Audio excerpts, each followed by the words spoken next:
اسلامی تہذیب کا مطالعہ کرنے والے جانتے ہیں کہ جب پیغمبر اسلام رسول اکرم حضرت محمد صلی اللہ علیہ وسلم کے وصال کے بعد بہت سے فتنوں نے سر اٹھایا تو خلفائے راشدین، صحابہ کرام اور اہل بیت رضوان اللہ اجمعین نے نہایت استقامت اور عزیمت سے ان فتنوں کا مقابلہ کیا اور دین کی تعلیمات، دین کے مزاج اور دین کے مقاصد کی نہ صرف حفاظت کی بلکہ اسے اگلی نسل تک پوری طرح منتقل کیا۔ تابعین نے یہ دینی اور تہذیبی ورثہ صحابہ کرام اور اہل بیت سے اخذ کیا، اسے تبع تابعین تک منتقل کیا۔ مفسرین، محدثین اور فقہاء نے ہر زمانے کے چیلنج کا جواب دیا اور دینی علوم کو حاصل کرنے، انہیں مدون کرنے اور ان کی اشاعت کرنے کے لیے بڑی جاں فشانی سے کام کیا۔ امام جعفر صادق، امام حسن بصری اور امام ابو حنیفہ سے لے کر حضرت مجدد الفسانی اور شاہ ولی اللہ تک ان علماء ربانی ہی کا فیض ہے کہ آج دین اسلام اپنی اصل حالت میں محفوظ ہے۔ دین کے بنیادی ماخذ محفوظ ہیں۔ ان علماء نے حق اور سچ کی روشنی میں ہر گمراہی کو بے نقاب کیا اور صراط مستقیم سے ہر انحراف کی نشاندہی کی۔ ان علماء نے اسلام کی تعلیمات کو دھندلانے والے ہر تصور کو علمی اور عقلی طور پر غلط ثابت کیا، ہر اسلام مخالف تحریک کا راستہ روکا اور ہر ایسے رجحان کو بے نقاب کیا جو اسلام کی روح کے خلاف تھا۔ ان علماء نے دین حق سے عہد وفا باندھا تھا، چنانچہ وہ ہر دور میں اس دین مبین کے گرد وفا کا پہرا دیتے رہے اور ان کی محنتوں کا ثمر ہے کہ آج دین اپنے پورے تسلسل کے ساتھ اس امت میں موجود ہے۔ لہٰذا یہ عین فطری بات ہے کہ علماء نے قادیانی تحریک کو چیک کیا جو اسلام کے نظام عقائد میں ایک نقب لگا رہی تھی۔ مرزا غلام احمد نے جب اپنے دعوے شروع کیے تو لا علم اور عقیدت مندی کا ذہن رکھنے والے سادہ لوح مسلمان انہیں نہیں سمجھ سکتے تھے۔ قرآن و حدیث کا گہرا علم رکھنے والے اور ایمانی بصیرت کے حامل علماء ہی سمجھ سکتے تھے کہ مرزا صاحب کس طرح قرآن و حدیث کے الفاظ سے کھیل کر اپنی من مانی تعویلات گھڑ رہے ہیں۔ اس لیے مرزا صاحب کے نزدیک سب سے زیادہ برے وہی ٹھہرے۔ چنانچہ علماء کے بارے میں کون سی گالی ہے، کون سی گندی زبان ہے جو قادیانی مذہب کے بانی نے استعمال نہیں کی۔ بہرحال مسلمانوں کی ہر جماعت، ہر فکر اور ہر تنظیم کے اہل علم اور اہل عمل نے اللہ کی توفیق سے قادیانیت کی تردید میں اپنا اپنا حصہ ادا کیا اور ختمی مرتبت صلی اللہ علیہ وآلہ وسلم کی عظمت اور عصمت کے لیے بے شمار قربانیاں دی۔ چند علماء کا مختصر تذکرہ ملاحظہ کیجیے۔ مرزا غلام احمد کے عقائد کا پہلا نوٹس علماء لدھیانہ نے لیا۔ انہوں نے 1884 میں فتاوی قادریہ شائع کیا اور مرزا صاحب کے دعووں کی قلی کھولی۔ مولانا محمد حسین بٹالوی مرزا صاحب کے ہم مکتب اور دوست تھے۔ وہ شروع میں مرزا صاحب کے بارے میں خوش فہمی کا شکار تھے، لیکن تھوڑے ہی عرصے میں وہ مرزا صاحب کی حقیقت کو سمجھ گئے اور انہوں نے قادیانیت کو ایکسپوز کرنے کے لیے اپنے آپ کو وقف کر دیا۔ مولانا میر حسن نے ایک مرتبہ خط کے ذریعے سر سید احمد خان سے مرزا صاحب کے بارے میں دریافت کیا تو اس کے جواب میں سر سید نے کچھ اس طرح اپنی رائے کا اظہار کیا: اگر ان کے نزدیک ان کو الہام ہوتا ہے تو بہتر، ہمیں اس سے کیا فائدہ، نہ ہمارے دین کے کام کا نہ دنیا کے۔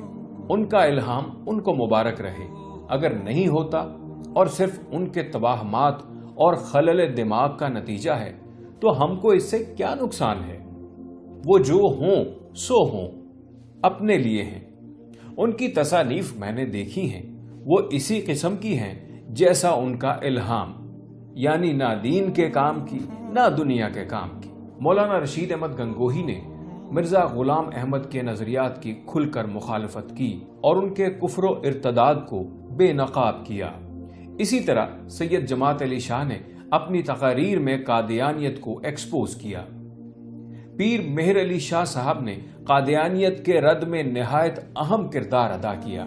اس سلسلے میں ان کی 2 مارکۃ الآراء تصانیف شمس الہدایہ اور سیف چشتیائی سند کا درجہ رکھتی ہیں۔ مرزا صاحب نے اپنے پیروکاروں کے اصرار پر پیر مہر علی شاہ صاحب کو عربی میں تفسیر نویسی کا چیلنج دے دیا۔ لاہور میں 25 اگست کی تاریخ مقرر ہوئی۔ پیر صاحب 24 اگست سن 1900 کو گولڑا سے لاہور پہنچے۔ مباحثے کے لیے شاہی مسجد کا انتخاب کیا گیا، لیکن مرزا صاحب نے آنا مناسب نہیں سمجھا۔ اس موقع پر بہت سے احمدی مرزا صاحب کو چھوڑ کر مسلمان ہو گئے۔ بغوی علماء نے بھی قادیانیت کی تردید میں نمایاں اور مؤثر خدمات سر انجام دی۔ اس سلسلے میں مولانا غلام محمد بغوی، امام بادشاہی مسجد لاہور، مولانا محمد ذاکر بغوی اور مولانا ظہور احمد بغوی کے نام نمایاں ہیں۔ امرتسر کے ایک نہایت اہم عالم مولانا ثناء اللہ نے اپنی تحریر اور تقریر کے ذریعے سے مرزا صاحب کا محاسبہ کیا۔ مولانا ثناء اللہ کی عالمانہ گرفت سے مرزا صاحب عاجز آ گئے تو مرزا صاحب نے 15 اپریل سن 1907 کو ایک اشتہار شائع کیا جس نے رہتی دنیا تک مرزا صاحب کے سچا یا جھوٹا ہونے کا 2 ٹوک اور حتمی فیصلہ کر دیا۔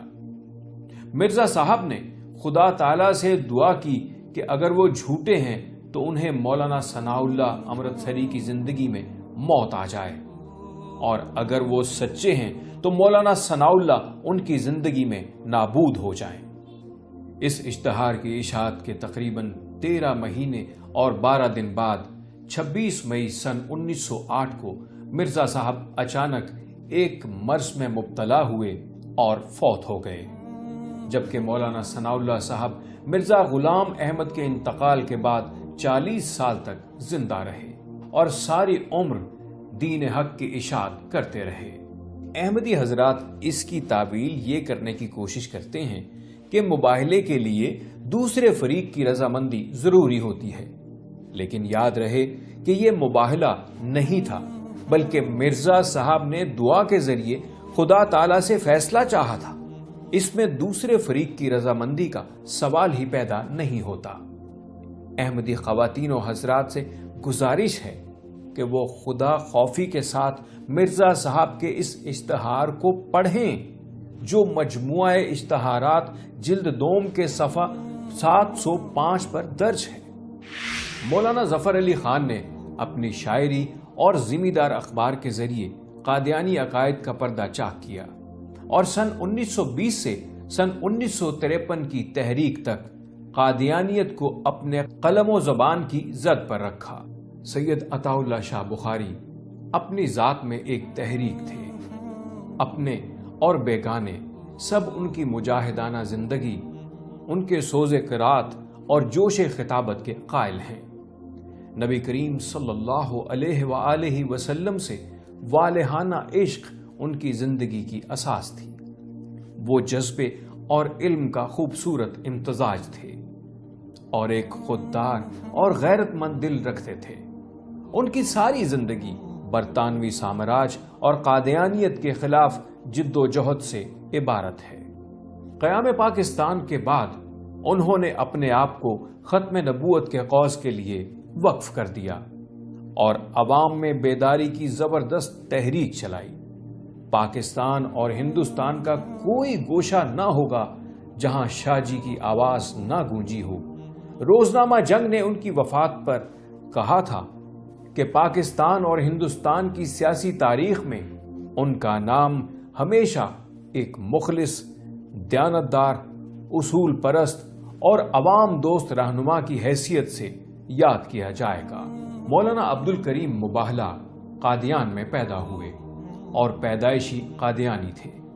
ان کی زندگی میں ایک اہم موڑ اس وقت آیا جب انہیں مرزا بشیر الدین محمود کے غلط کردار کو قریب سے دیکھنے کا موقع ملا۔ انہوں نے احمدیت پر تحقیق کا فیصلہ کیا اور بہت جلد سب دھوکہ اور فراڈ سامنے آ گیا۔ انہوں نے احمدیت کے ان گوشوں کو بے نقاب کرنے کے لیے مباہلہ نامی ایک اخبار نکالا۔ اس اخبار سے جب مرزا محمود کو اپنے تقدس کا محل زمین بوس ہوتا ہوا محسوس ہوا تو مولانا عبد الکریم کے قتل کی سازش تیار کی گئی۔ مولانا کو اس سازش کی خبر ہو گئی اور وہ اسی وقت اپنے اہل و عیال کے ساتھ گھر چھوڑ کر چلے گئے۔ سازش کے پروگرام کے مطابق 11 اکتوبر سن 1930 کی رات کو ان کا مکان جلا کر راکھ کر دیا گیا۔ ان کے گھر کے باہر پہرا لگا دیا گیا کہ کوئی بچ کر بھاگ نہ سکے، اور صبح کو الفضل میں ان کے آگ سے زندہ جل جانے کی خبر بھی شائع کر دی گئی۔ مولانا عبد الکریم مباہلہ کو اللہ تعالیٰ نے قادیانی سازشوں سے محفوظ رکھا اور وہ قادیان میں مجلس احرار کے شعبہ تبلیغ کے دفتر میں تا حیات اپنے فرائض انجام دیتے رہے۔ چودھری افضل حق ایک عالی ہمت اور انسانیت دوست مفکر تھے۔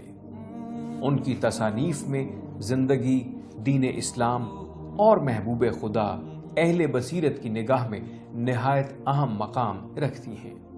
انہوں نے مغرب کے سرمایہ دارانہ نظام اور قادیانیت کے خلاف جد و جہد کی اور قادیانیت کو برٹش امپیریلزم کا ایک جزو قرار دیا۔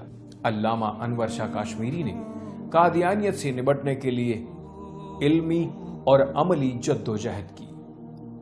وہ 19 اگست سن 1932 کو مقدمہ بہاولپور کے سلسلے میں ریاست بہاولپور آئے اور قادیانیت کے پیدا کردہ علمی مغالطوں کا قرآن و حدیث کی روشنی میں بھرپور جواب دیا۔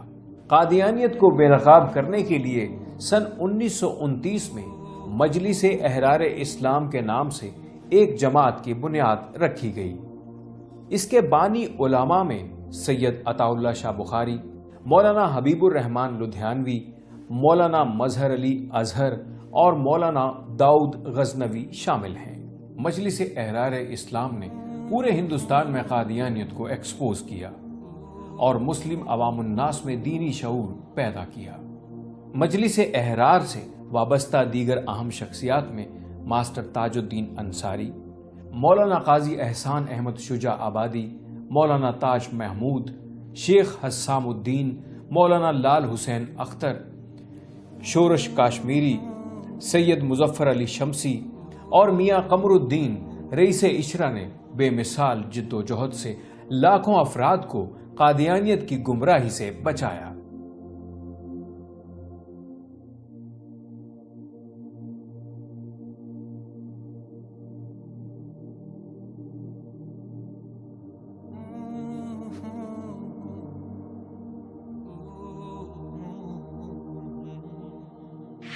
قیام پاکستان کے بعد مرزا بشیر الدین محمود نے پاکستان کے دفاعی اداروں اور بیوروکریسی میں احمدی حضرات کے ذریعے سے پاکستان کو اپنے نرغے میں لینے کا فیصلہ کیا۔ سر ظفر اللہ نے وزارت خارجہ اور مختلف ممالک کے سفارت خانوں میں احمدی عہدیداروں کو خوب بھرتی کروایا اور اسلامی ممالک اور افریقہ میں احمدی مشن قائم کروائے۔ مرزا بشیر الدین نے اپنے خطبات میں زور دینا شروع کیا کہ ان کے پیروکار تمام محکموں میں بھرتی ہوں اور اس طرح فوج، police, administration, railway, finance, accounts اور کسٹمز پر چھا جائیں۔ مرزا محمود نے 23 جولائی سن 1948 کو کہا کہ وہ بلوچستان کو احمدی صوبہ بنانا چاہتا ہے۔ منیر انکوائری رپورٹ میں مرزا محمود کے اس اعلان کو نامناسب اور اشتعال انگیز قرار دیا گیا۔ مرزا محمود کے اس پھیلائے ہوئے جال کو دیکھتے ہوئے مجلس احرار اسلام نے ایک احتجاجی تحریک شروع کی تاکہ اپنا نقطہ نظر قوت کے مراکز تک پہنچایا جا سکے۔ عوامی جلسے کیے گئے۔ اس تحریک میں تمام مکاتب فکر کے علماء کرام شامل تھے۔ ان علماء نے علامہ ابو الحسنات قادری کو اپنا قائد تسلیم کیا۔ یہ تحریک پرامن تھی، لیکن اس وقت کی بیوروکریسی نے اسے سختی سے کچلنے کی کوشش کی۔ پولیس نے جگہ جگہ احتجاجی جلوسوں پر فائرنگ شروع کر دی۔ علماء کو گرفتار کیا جانے لگا۔ مولانا ابو الاعلی مودودی اور مولانا عبدالستار خان نیازی کو ملٹری کورٹ نے موت کی سزائیں دی۔ افسر شاہی کا خیال تھا کہ چند لوگوں کو مارنے سے اور گرفتار کرنے سے لوگ ڈر جائیں گے اور تحریک دم توڑ دے گی، لیکن لوگ سچ اور حق کی خاطر قربانی کے لیے تیار تھے۔ چنانچہ مارچ سن 1953 میں لاہور، گجرانوالہ، سیالکوٹ، گجرات، ملتان اور دیگر شہروں میں عوامی جلسوں پر بے تحاشا فائرنگ کی گئی۔ جی او سی لاہور جنرل اعظم جنرل ڈائر کے نقش قدم پر چل رہا تھا۔ پوری تحریک کے دوران تقریباً 10,000 مسلمان شہید ہوئے اور گرفتار ہونے والوں کی تعداد 1 لاکھ کے قریب ہے۔ مجلس احرار اسلام پر پابندی لگا دی گئی تو ان علماء نے اپنی جد و جہد کو جاری رکھا اور سن 1954 میں مجلس تحفظ ختم نبوت کی بنیاد رکھی گئی۔ مجلس کے رہنماؤں میں سید عطا اللہ شاہ بخاری، مولانا محمد علی جالندری، قاضی احسان احمد شجاع آبادی، لال حسین اختر، مولانا محمد یوسف بن نوری، مولانا محمد شریف جالندری اور خواجہ خان محمد اہم ہیں۔ مولانا منظور احمد چنیوٹی، عبد الرحمان باوا اور ڈاکٹر خالد محمود نے عالمی سطح پر مسلم عوام کو قادیانیت کے بارے میں آگاہ کیا اور یورپ، امریکہ اور افریقہ میں قادیانی مراکز میں جا کر قادیانیت کو بے نقاب کیا۔ اسی طرح مولانا یوسف لدھیانوی شہید نے قادیانیت کا علمی محاسبہ کیا۔ قادیانیت کے جارحانہ رویوں نے 1974 کی تحریک ختم نبوت کو جنم دیا۔ اس تحریک میں آغا شورش کشمیری، نواب زادہ نصر اللہ خان، مفتی محمود، شاہ احمد نورانی، مولانا عبید اللہ انور، مولانا غلام غوث ہزاروی، علامہ احسان الہی ظہیر اور پروفیسر غفور احمد نے اہم کردار ادا کیا۔ حکومت وقت کو قادیانی مسئلہ پارلیمنٹ میں لے جانا پڑا تاکہ قرآن و سنت پر مبنی ختم نبوت کے عقیدے کو آئینی اور قانونی شکل دے دی جائے۔ یاد رہے کہ پارلیمنٹ نے خود سے کوئی نئی قانون سازی نہیں کی، بلکہ پہلے سے موجود ایک اسلامی قانون کو پاکستان کے آئین کا حصہ بنایا اور ایسا کرنے میں احمدیت کے ذمہ دار قیادت کے موقف کو تفصیل سے سنا گیا۔ یہ ساری کارروائی اب ڈی کلاسیفائی ہو چکی ہے اور انٹرنیٹ پر ملاحظہ کی جا سکتی ہے۔